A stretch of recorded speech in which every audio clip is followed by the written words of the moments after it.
everyone, my name is Liz Munge and welcome to Dreamers Corner. I'm your host for today. And today we have a very special guest and she happens to be a very fast interview and I'm going to let her introduce herself before we move on. Okay, well, my name is Petra Nguono. Everyone calls me Petra. Mm-hmm. I'm the founder of Enkare Volunteers, a volunteers organization that has over 170 volunteers. And I'm so happy to be here. Thank you for having me. Welcome, Thank Petra. you. I'm very happy and excited to have you today. And the reason you're here today is because I'd like to know more about you and more about Enkare. And now I'd like to know what does Enkare mean? Enkare-A-Hut. It's a very special name, unique. I've never heard about it. Yeah. So what does Enkare-A-Hut mean? Okay, Enkare-Oltau, those are two Maasai words. Enkare means water, Oltau means heart. So Enkare-Oltau means love flowing from one heart to the next, or at least that is what it means to us. Each and every volunteer under Enkare-Oltau has a very loving personality. This is one characteristic of each and every person that usually wants to volunteer. You must have love in your heart. So Enkare-Oltau means love flowing from one heart to the next. Oh, okay. Yeah. Oh, that's very lovely. Yeah, and how long have you guys been operating? When did you start? And how long have you been here for? Well, I started volunteering in 2017, but we were registered this year, 2019, in January. So this basically began in February of 2017. Of course, it was an election year, and there were so many idle youth, particularly people from campus. Those are usually the easiest people to influence. At that time, I was a student at University of Nairobi. My third year, actually, it was my third year. I was pursuing sociology, conflict and peace studies. So we thought, as the youth, what can we do to change this society? So I approached one of my lecturers, and he told me that you are influential. Why not use that influence to do something to bring peace in this country during this time? So at that time, I had some 1, 2, 3 ideas, but I was not sure what I really wanted to do. So he called me to his office and told me, I want to direct you to someone. So he directed me to Mark Leleruk. He's the director of Peace Corps Kenya. And he told me to go and see him. He most likely has something that he can engage the youth in. So the following day I went and I met Dr. Mark Leleruk. And I was with 3 of my friends. They were both peace practitioners. So Dr. Mark Leleruk told me that he wants me to steer a group to take part in a project that will bring peace in the slums and in Nairobi CBD. So, of course, it wasn't a task for me. So he told me what he would need is for me to mobilize volunteers from different universities so that it's not just a Nairobi University kind of thing. So in 2 weeks, I had mobilized 150 youth from 6 different universities in Nairobi. So I told them what the work entailed, and they were more than willing to be peace ambassadors. So what we were doing is going around the streets every Friday morning, talking to people about peace, going to the roundabouts, telling people to maintain peace, going to the slums, telling people why they should maintain peace, just indulging the public on the importance of maintaining peace during the elections. So that was a huge success. So we did that for like 6 months till June. Then we had to disband because the situation was now very tense. Yeah. So after that, I decided, let me go back to my studies. But as it turned out, people would not allow me to go back to my studies because everyone kept asking me, so what now? Yeah. Okay, we are done with that project. Mind you, they are not being paid, but they are passionate to do something. Yeah. So people kept asking me, Petra, what are we doing next? You don't have anything planned? So After the elections, of course, there was the violence that broke out, but everyone was so positive, and people kept saying, "At least I know I did something to prevent violence." In as much as it happened, it was not that much, and I did play a part in making sure that someone did not kill their neighbor. Yeah. So people felt that they did something, and these are young people, So come 2018, people are there telling me, now you're finishing school, you're leaving us here. Some are finishing school, so they kept telling me, Petra, we need to do something. Yeah. So they've already seen me as a leader. So there's no way I'm escaping that. You have to bring them back. Yes. Okay. So what I did when I finished school, I received a call from a friend of mine telling me, there's a volunteer group that does volunteer work, but it's just one of those things people do for fun.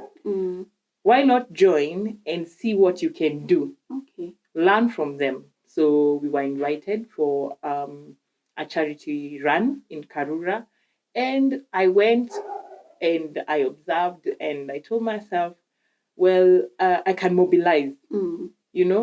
There's so much more that people can do with regards to volunteerism. Yeah. I kept asking myself, what if they had volunteers? Yeah. This event would have been better in this way and in this way and in this way. So based on the work that I did during that event, I was called by the Sickle Cell Society of Kenya and told, can you provide volunteers? So I went back to my crowd. At that time, it was just like 20 to 30 students. So this is back in university? Yes, this is back in university before I graduated. So I went back to the crowd and I told them we have an opportunity to volunteer. Yeah. So this particular event is what made me realize that volunteerism can actually change the society. Yeah. Because by the time we were going for this event, they had expected to sell over 2,000 t-shirts to raise funds for sickle cell patients. Come the actual day, they had sold less than 100 t-shirts. Wow. Yes, the organizer was really discouraged, and the walk was around Bagathi Road. Yeah. So I told her not to worry. This crowd was going to do something. So we took the shirts, we packed them in our bags, and we began the walk. We told her we're not going to sit, because she was like, you just come, you're going to help with registering and all that. So we told her, let's go for the walk. Yeah. We're going to sell these t-shirts on the road. So, and you sold them? Yes, and we sold all of them. So by the time we're coming back, she broke down because she couldn't believe. Yeah. We had sold them to pedestrians. We had sold them to motorists. Everyone was buying. Yes. These volunteers were so energetic and they're selling t-shirts and they're telling people about sickle cell. So at the end of it all, she was so excited. She was crying. And she kept telling me, what kind of group is this? Yeah. So by that time, I had already seen that volunteerism can do a lot, but people just underestimate the potential of volunteerism. So the rest of 2018, opportunities just kept coming up. And come 2019, I decided, no, you know what? Let's take this to the next level. I went and we registered. Oh, very good. Yeah. Yeah. So you've talked about the way opportunities came your way. Yes. So what are some of those exciting projects that you encountered and did for the last 3 years now, from 2017, 2018, and 2019? Well, I think I'm going to share with you the one that is so dear, or rather two that are so dear to me. Okay. Well, we have the police hangout project. So one thing I realized after the Peace Corps activity was that the youth and the police do not mix in Kenya. In Kenya. Yeah. So this particularly was in the slums because we did Madare, we did Kibera. And during our last activity with Peace Corps, I told Maklele, you guys should join us in the slums. So it was us as the volunteers and the police officers. So people kept saying, you can come, let the police officer not come. we don't want to see them. Because police are not up to something. Exactly. So every time we were approaching someone, they would say, you come, the police officer should not come. And in fact, some were even shutting their doors on us, telling us, we can have you, but we can't have the police. So is it that they're doing something wrong, or they just fear that relationship? That relationship was not there. So at the end of the project, I told Mr. Leleru, there's something, there's a problem, and this one needs to be addressed. And he told me, you are the ones to come up with a solution. We will just come on board. So come 2018, at that particular time, I was working with a group called Tin Roof. Okay. So I was interning. So I was volunteering, and an opportunity comes up, I'm interning. So one day we're just having a conversation, and one of my bosses asks me, Petra, what's this one change you want to bring in the society? And how wild is it? Yeah. And do you think you can try it? So I shared with them, I would like to just see police and youth hang out. And they told me, okay, that's interesting. Yeah. We can help you, but you have to lead on this. So fast forward, like 2 months later, I held my first police youth hangout. Wow. And it was shocking because the police was scared of the youth. The youth was scared of the police. And we did it like a station ambush. We did Pangani police. So what we did was we just did breakfast, packed in our bags, and went to Pangani police. We had already talked to the OCS. So when we went to Pangani police, the officers there did not know why we were coming. And we are a group of like 30 volunteers with bags. So we were stopped. And they were very, very hostile towards us. But the volunteers just kept calm. Hostile? Like, what do you mean by hostile? What do you want here? Why are you carrying bags? So these volunteers are just smiling. The officers are wondering, why are they so calm? So we just told them we need a place to set up. That is all we want. On the other side as well, there were volunteers who had never set foot in a police station. Yeah. One particular volunteer had police phobia. So bad that she had never, ever, ever set foot in a police station. She feared police that much. So the whole time we are there, she's at the back. She doesn't want to interact with the police. Yeah. On that particular day, it's a Saturday. So the police are most likely in casual wear. Yeah. So there are young police there. So what we did was pair her up with a police officer, and she didn't know. So the policeman didn't have uniform? He didn't have uniform. Okay. He was a youth. He's just wearing a t-shirt and a jeans. So he's there, he's hugging us. Now we are already past that place where we are being asked, what do you want? So we said we are visitors. So we've already set up, and the volunteers are talking to the police. The police are in shock. Why are these young people here? And they're even offering us tea. Why? In fact, one kept saying, Ebu, you're poisoning us.